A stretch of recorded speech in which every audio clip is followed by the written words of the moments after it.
today. Welcome to another episode of the Industrial Real Estate Podcast by Comreal. I'm Edison Vasquez. Thanks for joining us. This is episode 19, and today we'll be discussing 5 common terms of purchase contract. And this is a very common term that we see in today's day when buyers are looking to buy industrial space. Again, my name is Edison Vasquez. I'm part of the industrial team here at Comreal. We help clients in the leasing and sales of industrial space here in South Florida, but all throughout the country through our networks of CCIM and SIOR. We have many customers that require space throughout the country, so we've been able to help them accordingly. You can check out our website at warehousesmarket.com. You can find all our listings and latest information. Also, you can follow me on social media, on Instagram at Edison Industrial, on Twitter at Edison CRE, and on LinkedIn at Edison Vasquez PA. So thanks for joining us. Leave us your questions or comments. We'd love to hear your feedback. Thanks for all of you who have left us your comments and your feedback, and we keep improving as we move along. Please subscribe to the podcast on Apple Podcasts or whatever you get your podcasts, on Google Play or Spotify. We're available on all the platforms. Thanks for subscribing, and thanks for leaving us your feedback. Additionally, you can also watch us on the YouTube channel. We're available on youtube.com/ComrealEdison. You can see all of our episodes. Additionally, all the videos that we put out every week with different tips and terms used on the industrial real estate sector. So thanks for joining us, and I appreciate your time. So today we are putting together these 5 common terms on purchase contracts, and we see these very often from buyers. And there are many terms involved in a purchase contract, but these are the 5 common terms that a lot of buyers have questions on, and that we see very often when we're negotiating a purchase or a sale of our industrial building. And for many businesses, buying a building can be a great strategy, and depending on the market, a great winning long-term investment for the business and for the owner as a creation of wealth and establishing a good, successful business. And during the process, there are many terms that sometimes buyers are not, or sellers are not familiar with, and we can help in some of that. And additionally, we recommend that all buyers and sellers have an attorney to represent them during the purchase and sale of an industrial building.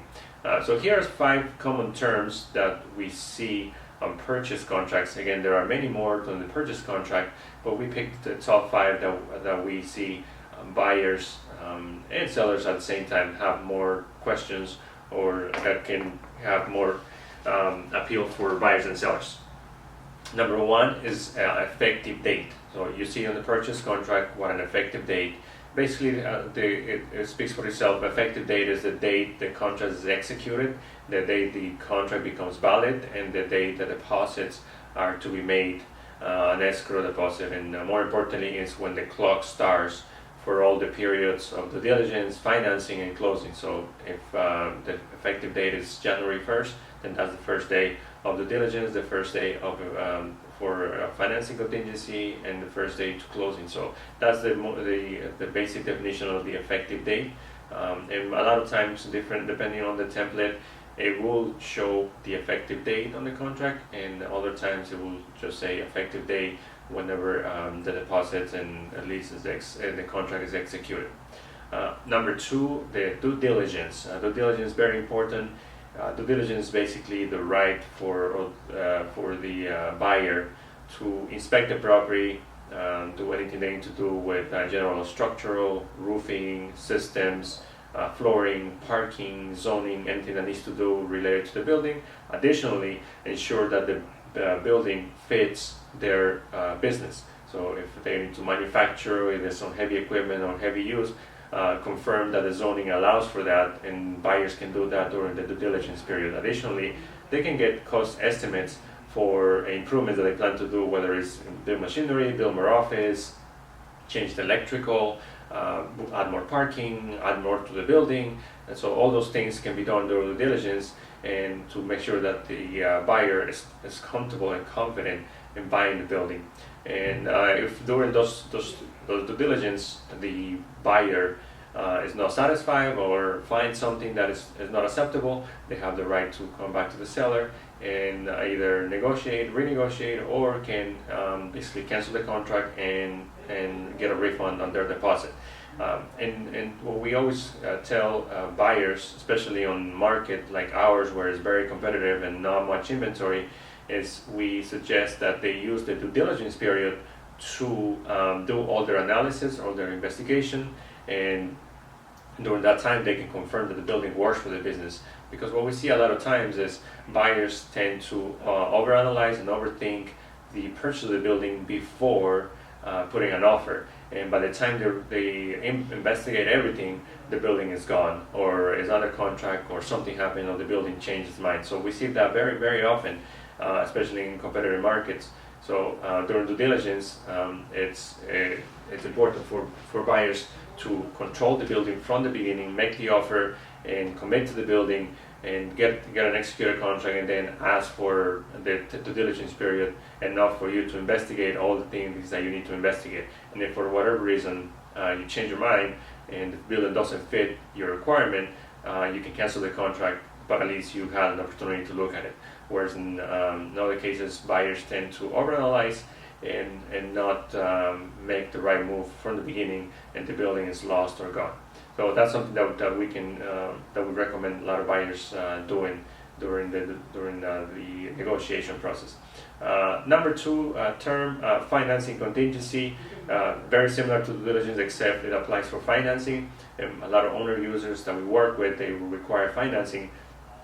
Although we do have a lot of customers, and mostly on the investment side, that there's no financing contingency.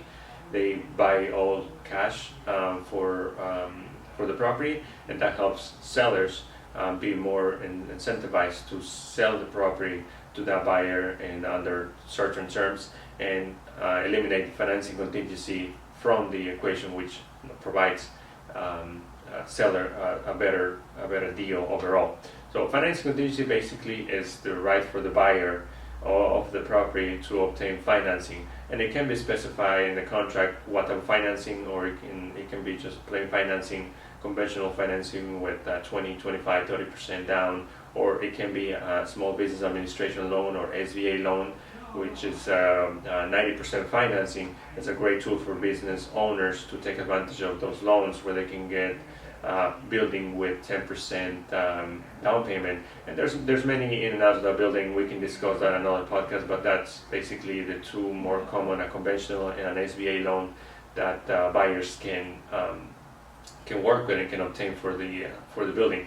And nowadays with bottom rate interest rates, it's very attractive for buyers to buy a building, even if it costs a little more. The amortization over 10, 15, 20, even 25 years can present a great advantage over leasing a building. And the finance contingency, as well as the due diligence, can vary from contract to contract. It all depends on the negotiation. There's no two similar contracts. So due diligence can be 30, 45, 60, 90 days, depending on the size of the deal, the complications, what needs to be done. If it's a larger property with more equipment, with more land, they might need longer due diligence to do their investigations. Same thing on the financing. If it's a large transaction, the bank might need longer time. And nowadays, even more after COVID-19, lenders are being more cautious and they need more time to do their investigation. So they might need 45, at the least 60, 90 days to complete the loan approval. And these two periods can run concurrent at the same time, whereas the diligence can be 30 days and financing can be 45, 60 days at the same time. So or both can be 60 days or 90 days. They're all current. They all run concurrent, and they can be separate. One thing to notice is that a lot of buyers that don't require financing contingency can still get financing even through due diligence period. So a very well qualifier that has a good relationship through a bank and is very confident of obtaining financing can take out the financing contingency out of the negotiation and just ask for a longer due diligence and a longer closing, so that way they can take advantage of the interest rates and finance the property, which for the seller is an advantage because there's no financing contingency. So if the appraisal comes lower or if the bank rejects, the buyer is still very confident of buying the building because they have the financial ability to buy it without financing contingency. So that's something that we have seen well-qualified buyers or well-strong financial buyers can do that and leverage that and try to get a lower price from the seller. Next term, escrow deposit. Self-explanatory. It's basically a good faith deposit from the buyer, and it's to deposit on the escrow agent. And this is, as we mentioned on the first effective date, the deposit is due once the purchase contract is executed. And there's no standard again on the deposits.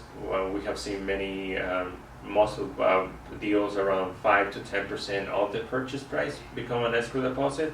And what we have seen many times, very often, is the escrow deposit is divided in two. And whereas, let's say for example, it is $100,000 of escrow deposit, $50,000 due upon the contract execution. So first $50,000 when the purchase contract is executed, second deposit of $50,000 after due diligence or after financing contingency. So the seller will have $100,000 in escrow by the time due diligence or financing is done, and that money becomes non-refundable or hard once due diligence and financing periods expire and the buyer is committed to buy the building. So that escrow deposit becomes non-refundable and is of course credited at closing once the property closes and buyer-seller reach the closing table. So escrow deposit is very important and one that we see buyers and sellers trying to negotiate. But it's good for buyers to put a good faith deposit. What we, same as in the leasing, and this applies to sales, we recommend that buyers don't negotiate escrow deposit and try to be at least put a minimum 5-10% is what we see of the purchase price, because it shows good faith and it shows strength when you're buying the property. And for example, in the terms of leasing, if they see a lower, if tenant starts negotiating security deposit, it creates a red flag for landlords as to why are they negotiating a basic security deposit, which is very standard, 2 months or depending on the financial of the company, and it creates red flags that the landlord might see as negative. So in this case of escrow deposit, just put a basic good faith and show strength to the seller that you're capable and that you are willing and committed to the building. Again, the escrow deposit most of the times is deposited on the buyer's escrow agent or attorney most of the time as a common practice. However, we have seen it many times where the escrow deposit is deposited in the seller's escrow agent. So it again is all negotiable, but very standard practice is that the escrow deposit is done on the buyer's escrow agent or the attorney, or we have seen also where a neutral third-party title agency where they held the escrow deposit and they conduct the closing, and that creates a third party that's non-affiliated with the buyer or the seller. And last but not least, common term is an assignment. In the case of commercial real estate and in our sector, industrial real estate, many businesses or investors assign an entity for that specific property. So if somebody's buying a building, they close on a different entity and they separate that as a separate business. So if the business is running manufacturing glasses, then let's say Glasses LLC, it's not the same owner as the 123 LLC, where the property is owned as a different entity and the business is a different entity. And there's no right or wrong way. It's all a matter of you as a buyer consulting with your attorney, your accountant, and what your objectives are. But we do see very often where they separate the property as one ownership and the business other owners, a different ownership. And then the owners, of course, the owner of the building or the entity owning the business creates a lease from the entity owning the property. And again, there's no right or wrong way. It just depends on the objective of each company or each ownership. What we have seen in many cases is where the ownership of the business separates the ownership of the real estate, and as a future exit strategy, where the business is sold as a different company, but the property is kept by the ownership. So that can be a future exit strategy. But again, consult with your attorney and accountant as to what your objectives are and what the best way for to separate and to establish the entity. So that's a right that buyers have in the contract, as long as it's assigned to a related entity and is not assigned to a third party. Because what sellers should not and should not agree to is to create an assignment to a third party. In this case, the buyer will be flipping the property to another buyer, which sellers don't really like that. So as long as it's as a related party assignments from one individual to an entity, or to an entity to another related entity, that is totally standard, and we have seen that many times, either right before closing, where they assign a different entity for that specific property, and that entity is only for that property. So very common on the purchase contracts. So these are the 5 top common terms on purchase contracts that buyers and sellers can get familiar and can see during the process. Of course, there are many other terms involved in a contract, and there are many standard contracts. There's no one in a contract that are similar to each other. They all negotiate different terms, and they all have different languages, and it can be negotiated between buyer and seller. So, but these are the top 5 that we see more often when we're negotiating purchase contracts. So hope this helps.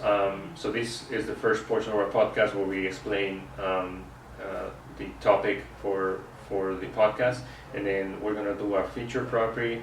We always do many properties in our listings, but we also represent buyers and tenants. So we would like to feature requirements that we have from buyers and tenants, that if you're watching, you own a property and you're considering selling, we'll consider offers.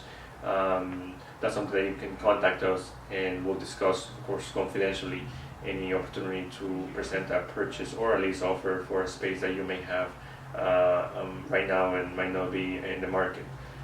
And if you go to our website, warehousesmarket.com, and under properties, you will see property needs, and you can see all the requirements that we have from buyers and tenants. In this case, what I want to feature is this specific purchase requirement. It's for an electronics company here in South Florida. They're looking to buy 60 to 90,000 square feet of industrial space, and they want to be located in the North Miami, South Broward area. And they require minimal office, 5,000 square feet or less, which is less than 10% of the space. And there's no timing. They have a lease in place, but they would like to buy a building. So if you are a business owner and are occupying the building now, there's flexibility. If you want to exit the business or want to lease back for a year or two, that can be done and accomplished.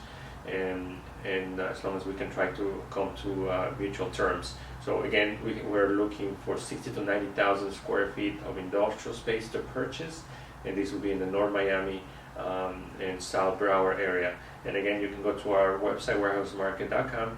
You can check out all the requirements that we have for lease or purchase, and if you have a property that matches that requirement or anything that's close, please contact us, leave us a message, and we can confidentially discuss any opportunity for the property. So that's the feature property. In this case, we feature a requirement that we are looking for in this area. And before we leave, I want to always give advice, and we try to help owners. So we'll do our industrial tip, what we call, and related to the topic of purchase contract. And this is a negotiating tip that we have done many times with many buyers, and it helps gain the deal, especially in a very competitive market.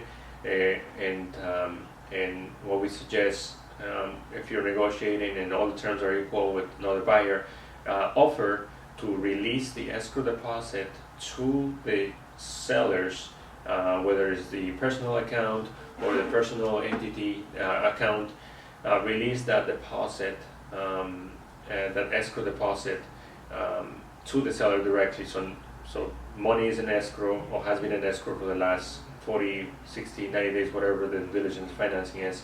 Once that deposit is done and you are committed to the building and have your financing approval, if applicable, release that escrow deposit to the seller, and just wait until closing, whether it's 2, 3 weeks, a month, whenever the closing comes in. That escrow deposit goes directly to the seller, and of course is credited towards the purchase price at closing.